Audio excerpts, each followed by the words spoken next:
ಆತ್ಮೀಯ ಬಂಧುಗಳೇ, ಶ್ರೀಮದ್ ಭಗವದ್ಗೀತೆ ತತ್ವ ವಿವೇಚನಿ ಟೀಕಾ ಅಧ್ಯಾಯ 3 ಕರ್ಮಯೋಗ. ಇದರಿಂದ ನಾವು 27ನೇ ಶ್ಲೋಕವನ್ನು ತಿಳ್ಕೊಳ್ತಾ ಇದ್ವಿ. ಹೋದ ಭಾಗದಲ್ಲಿ ನಾವು ಯಾವುದೇ ರೀತಿಯ ಕರ್ಮಗಳೇ ಆಗಿರಬಹುದು, ಯಾವುದೇ ರೀತಿಯದ್ದಾಗಿರಬಹುದು, ಅದೆಲ್ಲ ಪ್ರಕೃತಿಯ ಗುಣಗಳ ಮೂಲಕನೇ ಆಗೋದು ಅನ್ನೋದನ್ನ ನಾವು ವಿವರವಾಗಿ ತಿಳ್ಕೊಂಡ್ವಿ. ಈಗ ಪ್ರಶ್ನೆ ಏನಪ್ಪಾ ಅಂತಂದ್ರೆ, ಅಹಂಕಾರ ವಿಮೂಢಾತ್ಮ ಅನ್ನೋದು ಯಾವ ಥರದ ಮನುಷ್ಯರ ಬಗ್ಗೆ ಅಹಂಕಾರ ವಿಮೂಢಾತ್ಮ ಅವನು ಅಂತ ಹೇಳ್ತಾ ಇರೋದು ಅಂತ ಪ್ರಶ್ನೆ.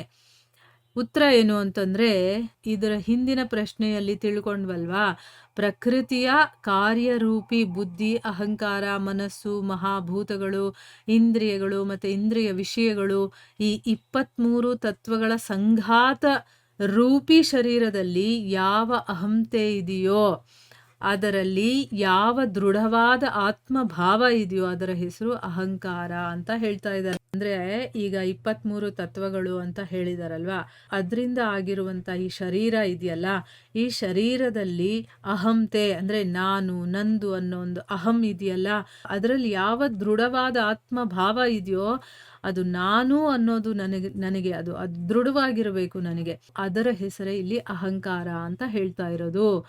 ಈ ಒಂದು ಅನಾದಿ ಸಿದ್ಧವಾದ ಅಹಂಕಾರದ ಸಂಬಂಧದಿಂದ ಯಾರ ಅಂತಃಕರಣ ಅತ್ಯಂತ ಮೋಹಗೊಂಡಿದೆಯೋ, ಅಂದ್ರೆ ಎಲ್ಲರಲ್ಲೂ ಈ ಅಹಂ ಅನ್ನೋದು ಇದ್ದೇ ಇರುತ್ತೆ ಆಯ್ತಾ. ಆತ್ಮ ಸಾಕ್ಷಾತ್ಕಾರ ಆಗೋಗಿರೋರಿಗೆ ಅಹಂ ಇರೋದಿಲ್ವಾ? ಇರತ್ತೆ ಅವರಲ್ಲಿ, ತುಂಬ ಕಡಿಮೆ. ಅಂದರೆ ಇವು ಪ್ರಯೋಗಕ್ಕೆ ಬೇಕಾಗಿರುವಷ್ಟು ನಾನು ನಂದು ಅನ್ನೋದು ಅಷ್ಟು ಮಾತ್ರ ಅವ್ರು ಮಾತಾಡೋದು.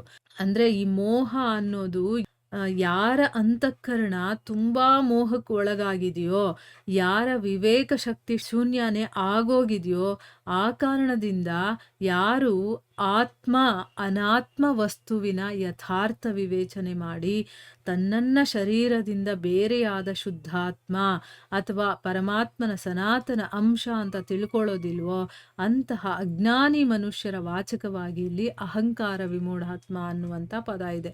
ಈಗ ನಮಗೆ ಇಷ್ಟು ದಿವಸ ನಮಗೂ ಗೊತ್ತಿರಲಿಲ್ಲ, ನಮಗೆ ಶರೀರ ಅಂದ್ರೆ ಬೇರೆ, ಆತ್ಮ ಅಂದ್ರೆ ಬೇರೆ ಅಂತಾನೆ ಗೊತ್ತಿರಲಿಲ್ಲ. ನಾನು ಅಂತಂದ್ರೆ ಈ ರೂಪವನ್ನ ನಾನು ಅಂತ ತಿಳ್ಕೊಂಡಿದ್ವಿ, ಅಂದ್ರೆ ಈ ಶರೀರವನ್ನ ಅಲ್ವಾ. ಆ ರೀತಿ ಯಾರು ಅತ್ಯಂತ ಮೋಹಕ್ಕೆ ಒಳಗಾಗಿ ವಿವೇಕನೇ ಇರೋದಿಲ್ವೋ ಅಂಥವ್ರು ಏನು ಮಾಡ್ತಾರೆ, ಈಗ ವಿವೇಕ ಇದ್ರೇನೆ ನಮಗೆ ಯಾವುದು ಸರಿ ಯಾವುದು ತಪ್ಪು ಎಲ್ಲ ಗೊತ್ತಾಗೋದು. ಸೊ ವಿವೇಕ ಶೂನ್ಯವಾದಾಗ ನಾವು ಆತ್ಮ ಆಗಿದ್ರೂ ಕೂಡ ನಾವು ಆತ್ಮನನ್ನ ಬಿಟ್ಟು ಈ ಶರೀರವನ್ನೇ ನಾನು ಅಂತ ತಿಳ್ಕೊಂಬಿಟ್ಟು ಭಗವಂತನ ಒಂದು ಅಂಶ ಅಂತ ಕೂಡ ನಾವು ತಿಳ್ಕೊಳ್ಳೋದಿಲ್ವೋ, ಅಂತ ಅಜ್ಞಾನಿ ಮನುಷ್ಯನ ಬಗ್ಗೆ ಹೇಳೋದಕ್ಕೋಸ್ಕರ ಇಲ್ಲಿ ಅಹಂಕಾರ ವಿಮೂಢಾತ್ಮ ಅನ್ನುವಂಥ ಪದವನ್ನು ಬಳಸಿದ್ದಾರೆ. ಅದಕ್ಕೋಸ್ಕರನೇ ಆಸಕ್ತಿ ರಹಿತ ವಿವೇಕಶೀಲ ಕರ್ಮಯೋಗದ ಸಾಧನೆ ಮಾಡುವಂಥ ಸಾಧಕನ ವಾಚಕವಾಗಿ ಇಲ್ಲಿ ಅಹಂಕಾರ ವಿಮೂಢಾತ್ಮ ಅಂತ ಹೇಳಿಲ್ಲ ಅನ್ನೋದನ್ನ ನಾವು ಚೆನ್ನಾಗಿ ನೆನಪಲ್ಲಿ ಇಟ್ಕೊಂಡಿರ್ಬೇಕು. ಅಂದರೆ ಯಾರಿಗೆ ಆಸಕ್ತಿ ಇರೋದಿಲ್ವೋ, ಯಾರಿಗೆ ವಿವೇಕ ಇರುತ್ತೋ ಅವನಿಗೆ ಗೊತ್ತಿರುತ್ತೆ ನಾನು ಆತ್ಮ ಅಂತಂದ್ಬಿಟ್ಟು, ಅಂಥ ಮನುಷ್ಯನ ಬಗ್ಗೆ ಇಲ್ಲಿ ಹೇಳ್ತಾ ಇಲ್ಲ. ಯಾಕೆಂದರೆ ಅವನ ಅಂತಃಕರಣ ಅಹಂಕಾರದಿಂದ ಮೋಹಗೊಂಡಿಲ್ಲ, ಅಲ್ಲದೆ ಅವನು ಅಹಂಕಾರವನ್ನು ನಾಶ ಮಾಡುವಂಥ ಪ್ರಯತ್ನದಲ್ಲಿ ಅವನು ತೊಡಗಿದ್ದಾನೆ, ಅವನು ಸಾಧನೆ ಮಾಡ್ತಿರ್ತಾನೆ ಆಯ್ತಾ. ಅಹಂಕಾರದಿಂದ ಹೊರಗಡೆ ಬರ್ಬೇಕು ನಾನು ಅಂತಂದ್ಬಿಟ್ಟು. ಸೊ ಅವನ ಬಗ್ಗೆ ಹೇಳ್ತಾ ಇಲ್ಲ. ಯಾರು ಅತಿ ಮೋಹದಲ್ಲಿ ಇರ್ತಾರೋ ಮತ್ತು ಆಸಕ್ತಿಯಿಂದ ಇರ್ತಾರೋ ಅಂಥವ್ರ ಬಗ್ಗೆ ಇಲ್ಲಿ ಹೇಳ್ತಾ ಇರೋದು ಅಂತ ಇದರ ಅರ್ಥ.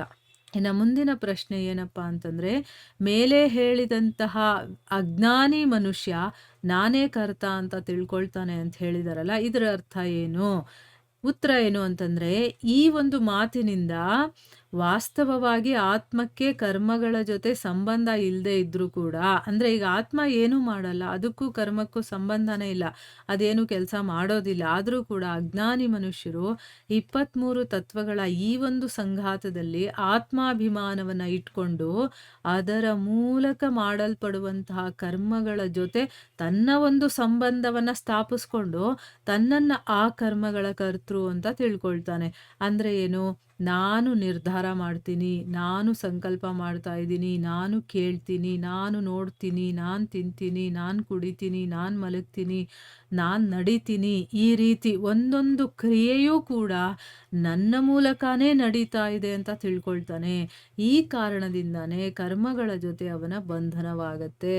ಆಯ್ತಾ? ಈಗ ಅವ್ನು ಮಾಡ್ತಾ ಇಲ್ಲ, ಆದ್ರೂ ನಾನೇ ಮಾಡ್ತಾ ಇದ್ದೀನಿ ಅಂದಾಗ ಅವನು ಆ ಕರ್ಮ ಬಂಧನಕ್ಕೆ ಸಿಕ್ಕಾಕೊಳ್ತಾನೆ. ಅವನು ಆ ಕರ್ಮಗಳ ಫಲವನ್ನ ಅನುಭವಿಸೋದಕ್ಕೇನು ಮತ್ತೆ ಮತ್ತೆ ಜನ್ಮ, ಮೃತ್ಯು ಈ ಒಂದು ಸಂಸಾರ ಚಕ್ರದಲ್ಲಿ ಅವನು ತಿರುಗ್ತಾನೇ ಇರಬೇಕಾಗತ್ತೆ. ನೋಡಿ ಎಷ್ಟು ಇಂಪಾರ್ಟೆಂಟ್ ವಿಷಯ ಇದು. 2ನೇ ಅಧ್ಯಾಯದಲ್ಲಿ ಭಗವಂತ ಆತ್ಮದ ಬಗ್ಗೆ ಕಂಪ್ಲೀಟ್ ವಿವರಣೆಯನ್ನ ಕೊಟ್ಟಿದ್ದಾನಲ್ವಾ? ಇಲ್ಲಿ ಕರ್ಮಯೋಗದಲ್ಲೂ ಕೂಡ ನಾವು ಕರ್ಮ ಮಾಡ್ತಾ ಇಲ್ಲ ಅನ್ನೋದಕ್ಕೆ ನಾನು ಆತ್ಮ ಅನ್ನೋದು ಗೊತ್ತಿರಬೇಕು ಫಸ್ಟು. ಅದು ಪ್ರಕೃತಿ ಗುಣಗಳ ಪ್ರಕಾರವಾಗಿ ನಡ್ಕೊಳ್ತಾ ಹೋಗ್ತಾ ಇರುತ್ತೆ. ನಾವು ಎಷ್ಟೇ ಅದ್ರ ಬಗ್ಗೆ ಯೋಚನೆ ಮಾಡಿದ್ರು ಕೂಡ ಅದೇನಾಗಬೇಕೋ ಆ ಸಮಯಕ್ಕೆ ಸರಿಯಾಗಿ ಅದು ಆಗ್ತಾ ಹೋಗುತ್ತೆ.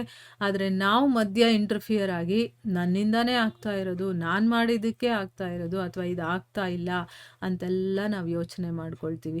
ಅದಕ್ಕೋಸ್ಕರ ಇಲ್ಲಿ ಹೇಳ್ತಾ ಇರೋದು ಅಜ್ಞಾನಿ ಮನುಷ್ಯ ನಾನೇ ಕರ್ತೃ ಅಂತ ಯಾಕೆ ಹೇಳ್ತಾ ಇದ್ದಾರೆ ಅಂತಂದ್ರೆ ಅವನು ಇನ್ನೂ ಆತ್ಮ ನಾನು ಅನ್ನೋದನ್ನ ತಿಳ್ಕೊಂಡಿರೋದಿಲ್ಲ. ಯಾಕೆ? ಅಜ್ಞಾನದಲ್ಲಿ ಇರ್ತಾನಲ್ವಾ ಅವನು. ಅದಕ್ಕೋಸ್ಕರ ಆ ಕರ್ಮಗಳು ನನ್ನಿಂದಾನೇ ಆಗ್ತಾ ಇರೋದು ಅಂತ ತಿಳ್ಕೊಳ್ಳೋದ್ರಿಂದ ಅವನು ಕರ್ಮ ಬಂಧನಕ್ಕೆ ಒಳಗಾಗ್ತಾನೆ. ಅದರ ಫಲವನ್ನ ಅನುಭವಿಸೋದಕ್ಕೆ ಅವನು ಮತ್ತೆ ಜನ್ಮ ಮೃತ್ಯು ಈ ಒಂದು ಸಂಸಾರ ಚಕ್ರದಲ್ಲಿ ಬರ್ತಾ ಇರ್ತಾನೆ, ಹೋಗ್ತಾ ಇರ್ತಾನೆ ಅಂತ ಅಂದ್ಬಿಟ್ಟು ಇಲ್ಲಿ ಹೇಳ್ತಾ ಇದ್ದಾರೆ. ಇಲ್ಲಿಗೆ ನಾವು ನಿಲ್ಸೋಣ. ಹರೇ ಕೃಷ್ಣ.